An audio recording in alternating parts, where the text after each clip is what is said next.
This is just an absolutely wild story. It was mentioned last week in the news that the Department of Justice, which she heads up as the Attorney General, is going to send election monitors, in quotes, to California and New Jersey, two states that are having statewide elections, no federal elections. So arguably there's no federal authority to even show up in these states. And now we're learning that the election observers are going to be ICE, or include ICE.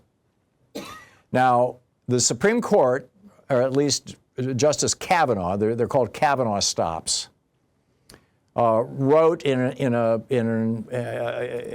shadow docket pseudo opinion that it is perfectly legal for ICE agents to stop you, detain you, drag you out of your car, smash your window, shoot you from behind if your skin is brown or you speak Spanish.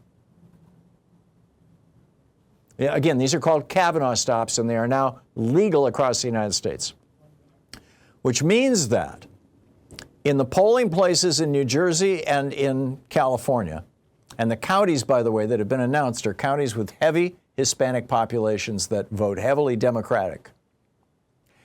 ICE agents, in all probability, I mean, we don't know the details because we haven't seen the operational details here, but so far it looks like what's going to be happening is anybody who's Hispanic who shows up and says, I want to vote, is going to be detained, is certainly going to be questioned. This was the statement that the New York Times quoted ICE making, quote, if a dangerous criminal alien is near a polling location, they may be arrested as a result of that targeted enforcement action. Now, I mean, this is crazy. They could also, their election monitors could also be challenging signatures on mail-in ballots. 80% of Californians vote by mail-in ballot. And then you got, Pam Bondi out there saying that she's, telling Cenk Uygur that she's going to pull his citizenship because he talked back to her on a podcast.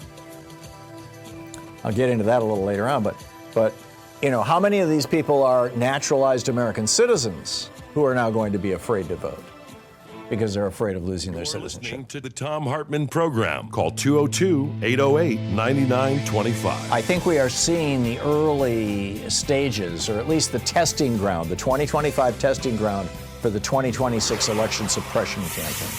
This is all too familiar to me. You wake up with a scratchy throat, congestion, runny nose, and cough. You know your body. You know you're getting sick, right? Well, what are your choices? Tough it out, get sick, and take time off work? Hope the doctor can see you this month? Wait 2 hours at urgent care and have people cough all over you? Or open your medical emergency kit like mine. I just match my symptoms to the doctor-recommended prescription, start at the right meds, and nip this thing in the bud right now. This is not a first aid kit. It comes with doctor-prescribed meds to treat dozens of common and serious medical issues. Strong antibiotics for infections of all types, strep throat, pneumonia, UTIs, bronchitis, and a lot more. Plus a doctor's easy guide so you'll know exactly what to take and when. No waiting to see the doctor, no waiting at the pharmacy. My meds are in my kit. Every home should have at least one medical emergency kit. You can get $35 off at urgentcarekit.com/Tom, T-H-O-M, when you check out. That's promo code Tom at urgentcarekit.com/Tom. Here's what's up with redistricting right now, these gerrymandering efforts. This all started out when Donald Trump, afraid that he would lose control of the House of Representatives in next year's election, 12 months from this week. And if he lost control of the House of Representatives, then suddenly some people he doesn't like would have subpoena power. And that subpoena power could be used to force testimony and open investigations into everything from Donald Trump's Miss Teen USA's possible or alleged or speculated association with Jeffrey Epstein and his network, to Donald Trump's association itself with Epstein and those kind of things, to Trump's family, his sons getting $2 billion from the UAE, or his son getting $2 billion apparently from this crypto billionaire that Trump just pardoned, that last night on 60 Minutes he said he didn't even know who the guy was. Yeah, right. If you believe that, I've got a bridge to sell you in Brooklyn. So anyhow, Trump knows that basically in 12 months his presidency will end if Democrats take the House next year. And so, they're doing all kinds of crazy stuff to stop that, to prevent that, including, as I mentioned in a past segment, sending these so-called election monitors and ICE agents out to polling places in heavily Hispanic areas, now to do Kavanaugh stops. Oh, you have brown skin. Oh, okay. Come over here, young man. And if you walk away, then you get shot in the back. And I'll be talking about that in the second or third hour of the program. We've got more examples of ICE literally shooting people in the back. But so anyhow, Trump's solution, his first solution to this was to reach out to Texas and say, if you just gerrymandered your state more heavily, you could add 5 more Republican seats. And so Texas did that. California, we will find out tomorrow. It's on the ballot. That'll be 5 Democratic seats. Missouri, they're working on this. That'll add 1 Republican seat. North Carolina, they want to add 1 Republican seat. Kansas, they want to add another Republican seat.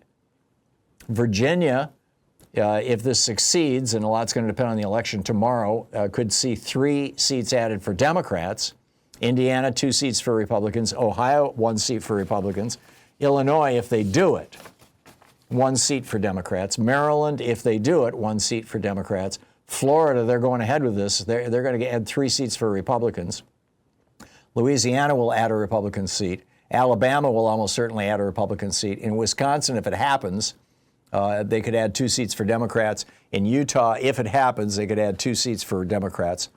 Nebraska's talking about redistricting, but it wouldn't change. And New York, which is extremely unlikely, could add 1 seat for Democrats. So the net of all this is that, we could see a slight, not altogether slight, but, an increase for Republicans of somewhere between 6 and as many as 6 and as few as 2 seats in the House of Representatives. And this is all based on voting totals from last year. Now, if you think that voting turnout next year is going to be like last year, I would respectfully argue that you're wrong. And I think that we're going to see the evidence of that in tomorrow's election. But so right now, what I'm sharing with you is, what's happening and my speculation about what's happening. At the end of the day tomorrow, or actually probably on Wednesday on this program, we will have some in-depth conversations about what this election that is happening right now in early voting and tomorrow, of course, is Election Day, is going to mean for the country and for both the Democrats and the Republicans. I think that we're at a turning point in this country. I think we're at a major turning point in this country. So we'll see. We'll see how it plays out.